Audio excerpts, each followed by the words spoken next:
कर रहे हैं प्रैक्टिस सेट नंबर 2.1। ये पूरे हमारा थ्योरम्स 1, 2, 3 उसके ऊपर ही डिपेंडेंट है।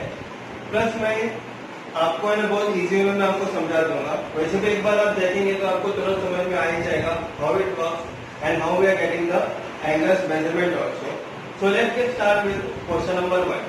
क्या दिया हुआ हम लोगों को कि आरपी एंड एमएस दोनों पैरेलल लाइन है एंड डी के क्या है तुम्हारा ट्रांसवर्सल है। You are being given measure angle DHP का वैल्यू दिया हुआ 85 degree. What you have to find out? RHD angle find out करने का है, एंगल PHG फाइंड आउट करने का है, HGS you have to find out as well as MGK also you have to find it out. So we'll just mark it out for you. What we want to find out? RHD means RHD. This angle you have to find out first. Then PHG. It will be PHG. This angle you have to find out.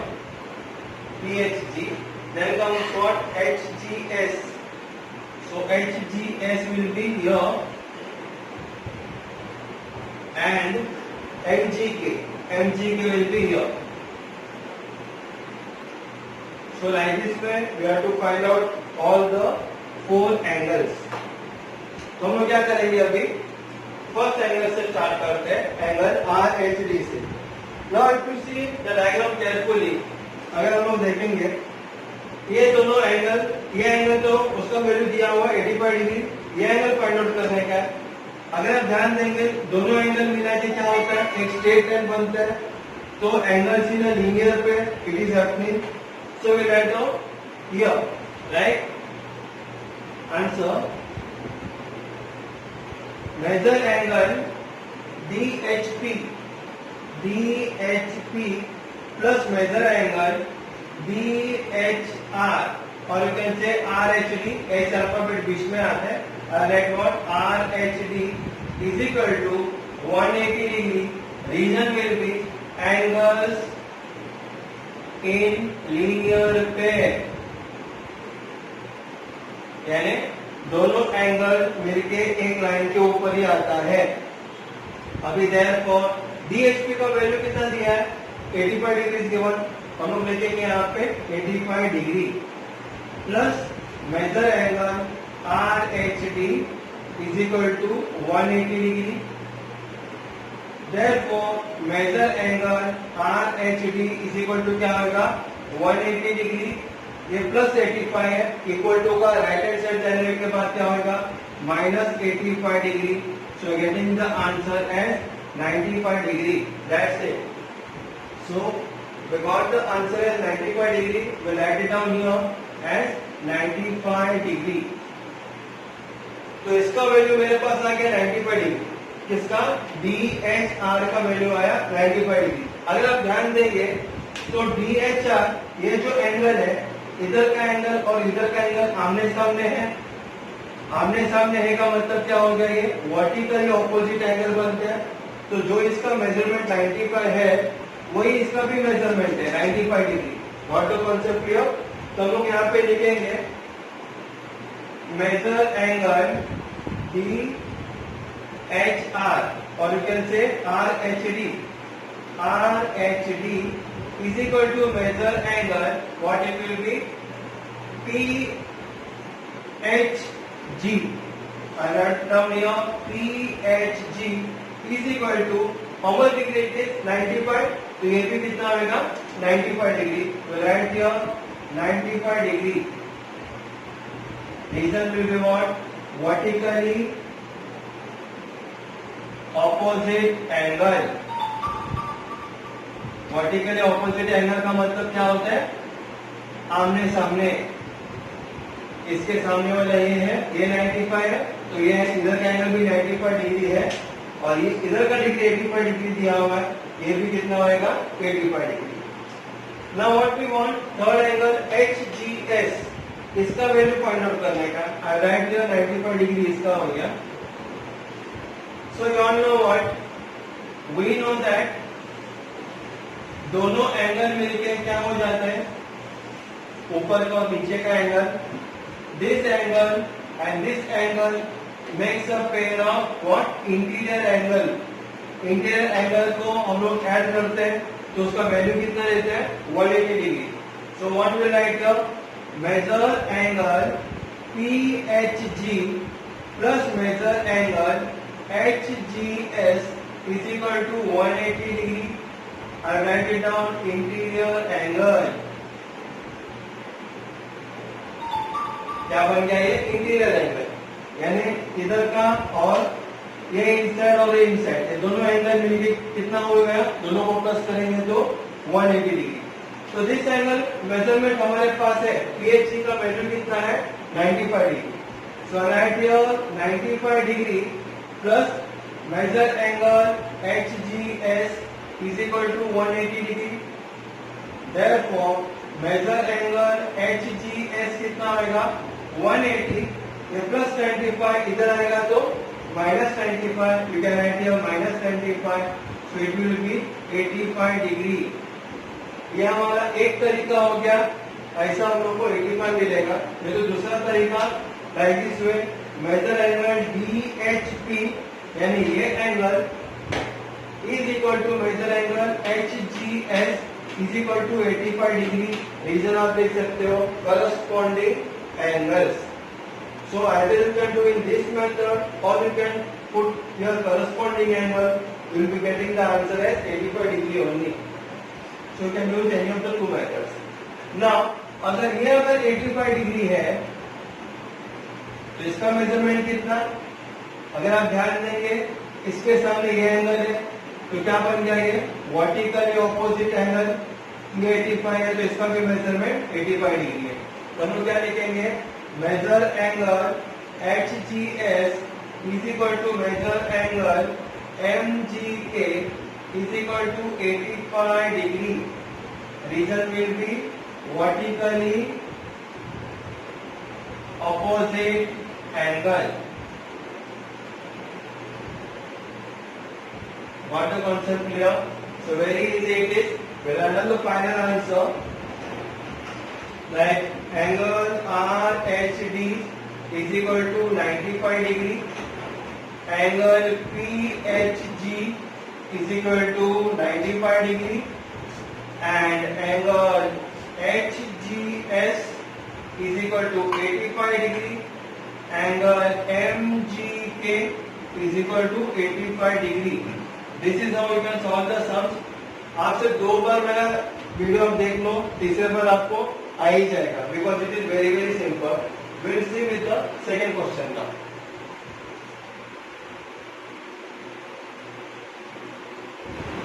So in question number 2 they are given you as line P and line 2. देखो क्या है, दोनों parallel line है. Line L और line M क्या है, ये दोनों ट्रांसवर्सल है. करेक्ट. हम लोग को फाइंड करने का angle A, angle B, angle C और एंगल D. ये चारों एंगल हम लोगों को फाइंड आउट करने का. So the first thing you all know that ये दो लाइन पैरेलल है दिया हुआ है. करेक्ट. तो ये क्या हो गया, हमारा लाइन L ट्रांसवर्सल हो गया.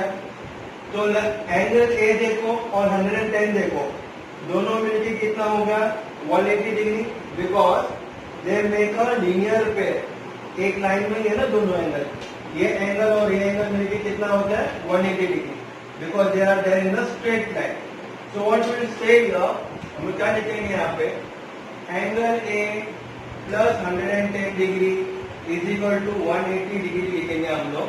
रीजन लिखेंगे एंगल्स इन लीनियर पेयर. बराबर है, ये दोनों एक लाइन में ही है. तो फिर मेरा एंगल A का मेजरमेंट कितना होगा 180 डिग्री माइनस 110 प्लस 110 इधर आएगा तो क्या होता है माइनस. तो कितना होगा ये मेरा 70 डिग्री. एंगल A का मेजरमेंट मेरे पास आया 70 degree. So I will write here as 70 degree in my diagram. अभी मेरे को क्या फाइंड करने का है, एंगल B फाइंड करने का. अगर आप ध्यान देंगे angle A is equal to angle B. Correct. Will write here angle A is equal to angle B is equal to 70 degree. इसका रीजन क्या आएगा, just now means before starting the lecture I told you it will becomes what? Alternate angle, alternate exterior angle. Exterior का मतलब होता है बाहर वाला alternate angle. देखो इस तरह से जेड टाइप में होता है, तो जेड टाइप में ये बाहर वाला और ये जेड टाइप में इधर से नीचे से बाहर वाला, तो क्या होगा ये ऑल्टरनेट एंगल, लेकिन कौन सा बनेगा ये exterior angle. What the concept clear? So written angle A congruent to angle B is equal to 70 degree.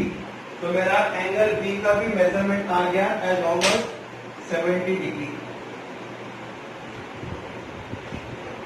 Otherwise you can do one thing, यहाँ पे आप कुछ भी एक अल्फा पे डाल सकते हो, आप लिख सकते हो x करके, तो x is equal to a is equal to 70 degree corresponding angle लिख सकते हो। उसके बाद angle x is equal to angle b is equal to 70 degree. Reason क्या है ना, वर्टिकली ऑपोजिट एंगल, इस तरह से भी आप लिख सकते हो। Otherwise straight away you can put it down alternate exterior angle, angle a congruent to angle b is equal to 70 degree, like this way.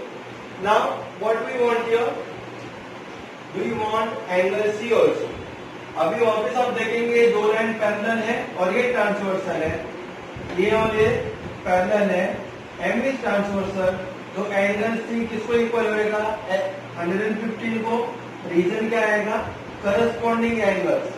अगर आप ध्यान देंगे ये पैरेलल लाइन है, ये ट्रांसवर्सल है, तो ये इधर से ये ऊपर का एंगल और ये लाइन का ये ऊपर का एंगल, ये दोनों एंगल मिलके क्या हो गया, ये corresponding angle.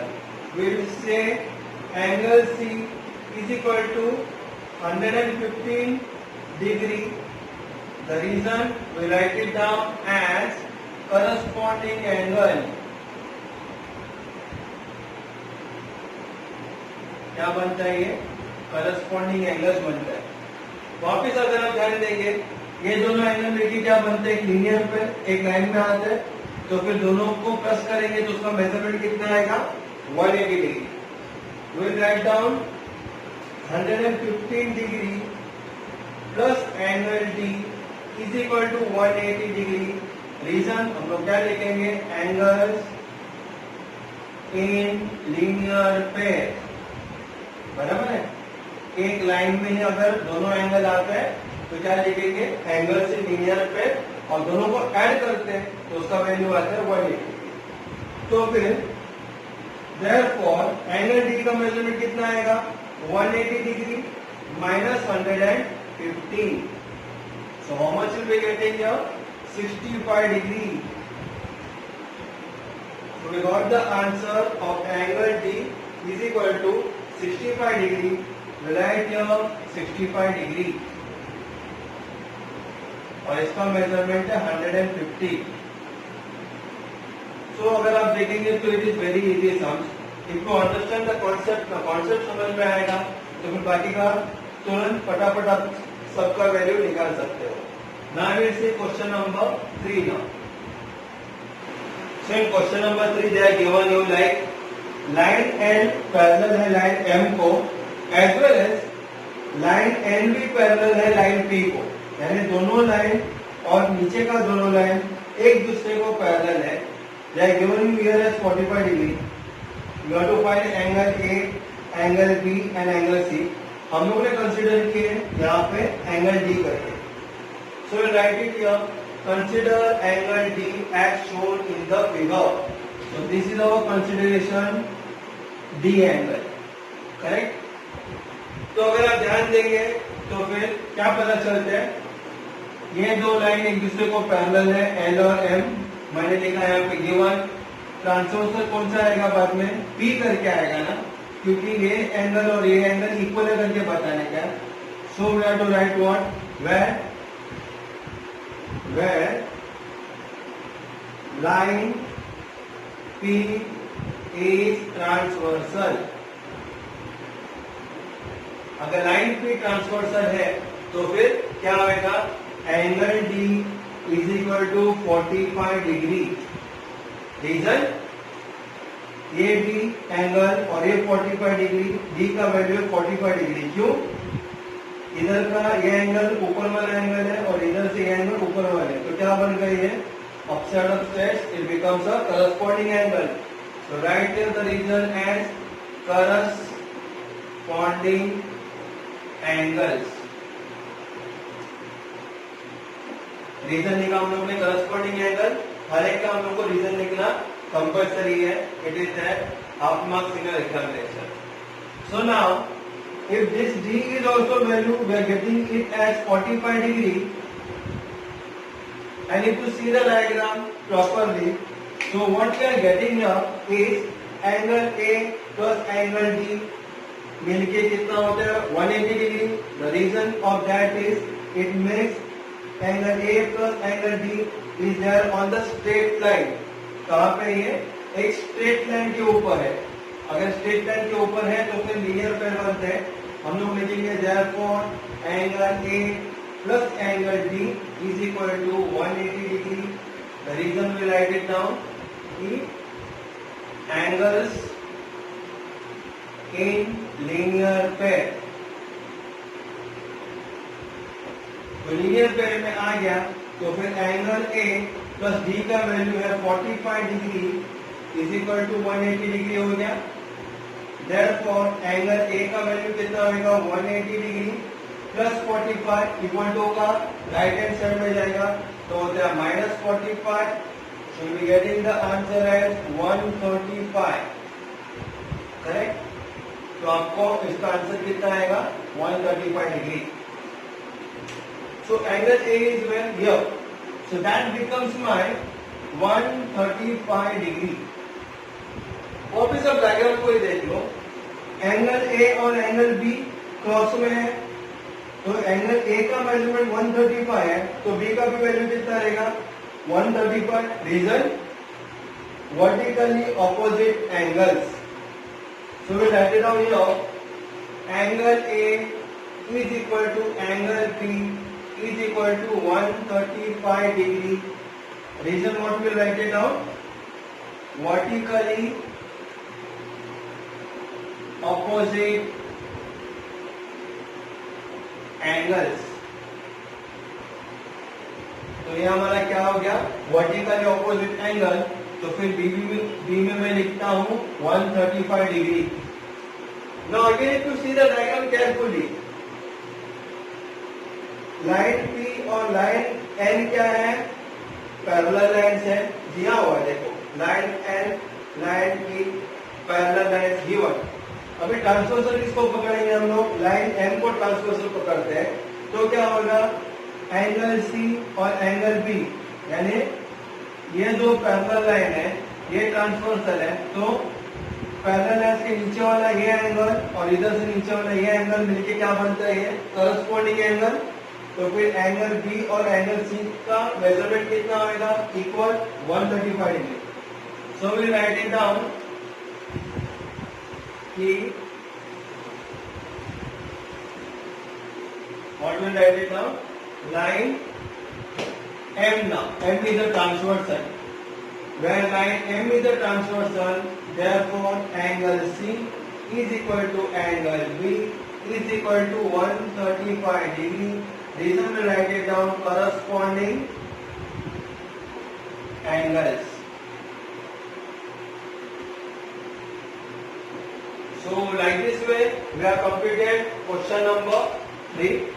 Very easy it was. आप लोगों को सिर्फ 2-3 बार डायग्राम को देख के प्रैक्टिस करने का, 4 टाइम खुद होकर प्रैक्टिस करो तो समझ में आ जाएगा। Now will see question number 4। So in question number 4 they are given you कि साइड्स ऑफ एंगल PQR। अभी देखो आप डायग्राम, PQR एक बड़ा एंगल है, उसके अंदर XYZ एक छोटा एंगल है और क्या दिया हुआ है? जो साइड्स PQR है एंड साइड्स XYZ, ये दोनों साइड क्या होते हैं? एक दूसरे को पैरेलल है। इसका मतलब PQ पैरेलल हो गया XY को, एज वेल एज YZ भी पैरेलल हो गया QR को। तो ये क्वेश्चन का मतलब ये हो गया कि sides of angle PQR, sides कौन सा एंगल PQR का? PQ and QR and angle XYZ. XYZ का साइड कौन सा है? XY and YZ. ये क्या है? Parallel to each other. तो डायग्राम में आप देख सकते हो ये लाइन को पैरेलल है, वैसे YZ QR का भी पैरेलल है. What you have to prove क्या करने का हम लोग को? एंगल PQR यानी ये एंगल is equal to इधर का angle PQR is parallel to XYZ. That we have to prove. We have done a construction here. Construction में क्या पता है, हम लोगों ने XY रे को एक्सटेंड की है नीचे तक, जहाँ पे ये रे QR को टच हो जाता है एट पॉइंट M. एक्सटेंड रे XY such that it intersect रे QR. QR को कहाँ पे टच होता है? M पे. And we are getting what? X dash Y dash M. तीनों एक लाइन पे ये पॉइंट देखो आप, X dash Y dash M हो गया. ये तीनों पॉइंट एक लाइन पे. And Q dash M dash R. Here also to see Q dash M dash R. These 3 points are also there in a one line. So what will be the proof? We will be writing it here. First proof, what will be given to us? We will be given that XY and PQ are parallel to each other, as well as YZ and QR are parallel to each other. First we will write it down. Ray, one number. Ray, what is ray? XY. We will write with what? YZ first. YZ किसको parallel है? रे QR को. YZ is parallel to रे QR. Reason आएगा given, दिया हुआ हम लोग को YZ parallel to QR, where रे XY क्या हो गया? XY is transversal. समझ में है? पहले हम लोग ने क्या किया पता है? ये पोर्शन को हम लोग भूल गए, नीचे का पोर्शन के ऊपर ध्यान दिए. YZ पैरेलल है QR को, और ये मेरा ट्रांसवर्सल करके मैंने पकड़ा. समझ में?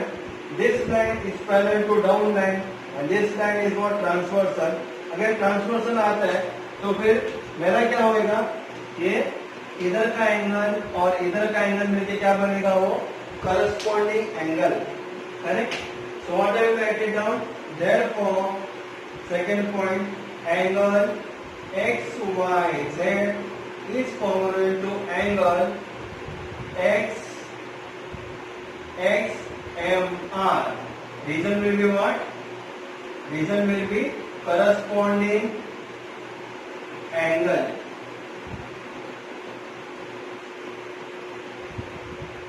Got the concept clear? तो ये मेरा क्या बन गया? corresponding angle. वैसे ही हम लोग क्या करेंगे पता है अभी?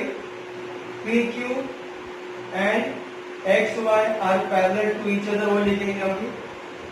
Third point, ray PQ parallel to ray, what it is? XY. Reason क्या आएगा इसका भी गिवन, इसको भी हम लोग गिवन लिखेंगे अभी. अगर हम क्या करेंगे, नीचे वाले लाइन को हम लोग कॉन्सेंट्रेट नहीं करेंगे, यही दो को हम लोग कॉन्सेंट्रेट करने वाले हैं. किसको? PQ is parallel to XY. और उसके बाद यहाँ पे हम लोग नीचे वाले लाइन को ट्रांसवर्सल पकड़ने वाले हैं, QR को. क्या लिखेंगे? where रे QR is transversal. समझ में है? पहले क्या किया था हम लोग ने? ये दो को पैरेलल किए थे और इसको ट्रांसवर्सल पकड़े थे. ये मेरा हो गया करस्पॉन्डिंग पॉइंट. अभी क्या करने का? नीचे वाले लाइन को भूल जाने का. ये इन दो लाइन को भी हम लोग पैरेलल पकड़ते और एकदम नीचे वाला लाइन को हम लोग क्या पकड़ेंगे? ट्रांसवर्सल करेंगे. What the concept clear? और ये लाइन यहाँ तक किसके यहाँ तक आएगा ये. तो दीज टू लाइन्स आर वो parallel lines. So what become my corresponding angles here? मेरा करस्पॉन्डिंग एंगल कौन सा बनेगा? ये एंगल और ये एंगल, ये दो एंगल बनके मेरा करस्पॉन्डिंग एंगल बन जाता है. So what I will write it here? I will write it down. Now fourth point. I will write what? Angle PQR is equivalent to angle XMR. बराबर है ना? PQR का मतलब ये angle is equal to XMR का मतलब इधर का एंगल. तो रीजन क्या आएगा? Corresponding angle.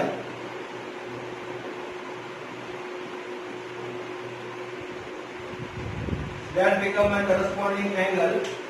And if you see carefully, हमारा सेकेंड इक्वेशन क्या था? सेकेंड इक्वेशन में था पहला एंगल दूसरा एंगल को कॉन्ग्रुएंट है. यहाँ पे क्या था? तीसरा एंगल दूसरा एंगल को कॉन्ग्रुएंट है. इसका मतलब पहला एंगल और तीसरा एंगल भी एक दूसरे को कॉन्ग्रुएंट है. यू कैन से like this way. Therefore angle PQR is congruent to angle XYZ. Reason आएगा from equation 2 and 4. Equation 2 and 4 आप देखो. 2 and 4 में कॉमन क्या है? XMR कॉमन है. अगर दोनों इक्वेशन में राइट हैंड साइड कॉमन है, इसका मतलब लेफ्ट हैंड साइड एक दूसरे को इक्वल है. So angle PQR is congruent to XYZ. वही चाहिए था हम लोगों को prove that. So this is how I completed my question number 4. Here you need some revision here. 2 times, 3 times to do a practice. Because in geometry practice is needed. Even in algebra also practice is needed. If you do a practice 2 to 3 times, sure shot you will be knowing how to do the sum. Now we will see question number 5. So in question number 5, they are given you as AP is parallel to CD दिया हुआ text book में, and PQ हमारा क्या हो गया? Transversal. It is similar to question number 1, 2, 3, 4. Now we will do this. This one is also very much easy. अगर आप ध्यान देंगे तो फिर मेरे को क्या चाहिए? पहला एंगल ART चाहिए. तो ART अगर आप डायग्राम को देखते हो तो फिर नीचे का दोनों एंगल मिला के कितना हो जाता है? 180 डिग्री. क्योंकि दोनों के क्या है ये? They are there in straight line. See like this way. Both the angles are there in straight line. तो दोनों का मेजरमेंट मिला के कितना होएगा? 180 degree. So we'll start what? We'll write it down. Therefore angle ART plus angle BRT. ART plus BRT is equal to 180. These are angles in linear pair.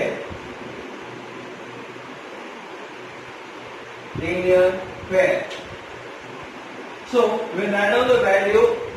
Therefore angle ART plus what is the BRT? 105. So I write here 105 is equal to 180. Therefore angle ART is equal to 180 minus 105 is equal to 75 degree. So like this way we got the measurement of ART is equal to 75 degree. Now if you see carefully, these two angles, ये जो इधर 75 degree है और ये ऊपर वाला angle है, दोनों एंगल क्या हो जाता है? ये वर्टिकली ऑपोजिट एंगल. तो ये 75 डिग्री है, तो मेजर एंगल PRB का वैल्यू कितना होगा? 75 degree. So what we write it down? Therefore angle ART is equal to angle PRB is equal to 75 degree. Write down the reason as vertically opposite angle. Correct. तो ये मेरा क्या हो गया? Vertically opposite angle. ये 75 degree है, तो इसका भी वैल्यू आया 75 degree. Again, if you see carefully, BRT R T, इसका वैल्यू है 105, नीचे है एंगल, वैसे D T Q will be 105, नीचे है एंगल, रीजन इधर का नीचे वाला एंगल और ये नीचे वाला एंगल दोनों मिलके कौन सा एंगल बोलते हैं हम लोग, corresponding angle. So we write it down, angle BRT is equal to angle DTQ is equal to how much degree it will be, 105 degree. The reason we can write it down as corresponding angles, correct? Corresponding angles. So this one is, we got the answer as 105 degree.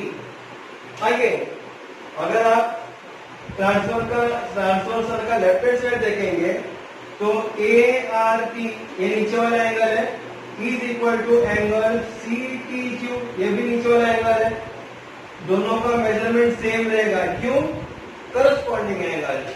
So right it down, therefore angle ART is equal to angle CTQ is equal to 75 degree. The reason I can save as up corresponding angles.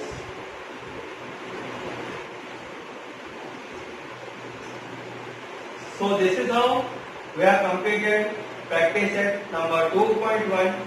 All the sums was very much easy. I taught you in a very easy manner. आप लोग please मेरा video 2-3 बार आप लोग देख लेंगे ना तो आप लोगों को समझ में आ ही जाएगा. और वैसे भी फर्स्ट सम के ऊपर ही second, third, fourth with second, third as well as fifth sum is dependent. You should first understand the concept, what is the meaning of corresponding angle, किसको अल्टरनेट एंगल बोलते हैं, किसको इंटीरियर एंगल बोलते हैं. एक बार वो समझ में आएगा, कॉन्सेप्ट समझ में आएगा, you can do on your own here. In your examination will be there for 2, 3 or 4 marks. You will be getting full marks very easily. And in math में क्या होता है कि आप लोगों को बार बार प्रैक्टिस करते रहना चाहिए. आज आपने प्रैक्टिस करना चालू कर दिया तो ऐसे 2-3 दिन के बाद कोई भी 2-3 सम और एक बार प्रैक्टिस कर लो. एक हफ्ते के बाद टचिंग में रहो मैथ्स का, 2-3 बार खुद होकर सॉल्व करना चाहिए. No, your parents should tell you to do the sums again and again. No teacher should tell you. You should do on your own. और इंटरेस्ट अपने आप लेके आओ. फर्स्ट सम किया, अपने आप इंटरेस्ट जागरूक करो कि मेरे को खुद के सम सॉल्व करने का है करके, तो फिर आप लोगों को मैथ सब्जेक्ट बहुत इजी हो जाएगा. The thing is that why I'm telling you, because I have seen most of the students they are not doing it properly. Maths को देख के बहुत हेट्रेड रहता है, क्या मैथ सब्जेक्ट आ गया, लेकिन ऐसा कुछ नहीं है. Maths will be there till you live. That is why I am telling you to do a practice a lot. And वैसे भी कुछ भी समझ में नहीं आएगा ऐसा तो हो ही नहीं सकता है. जहाँ का भी कुछ प्रॉब्लम रहेगा just comment it to me. And thank you for watching my video. Please subscribe it and please share it to all of your friends. Thank you very much.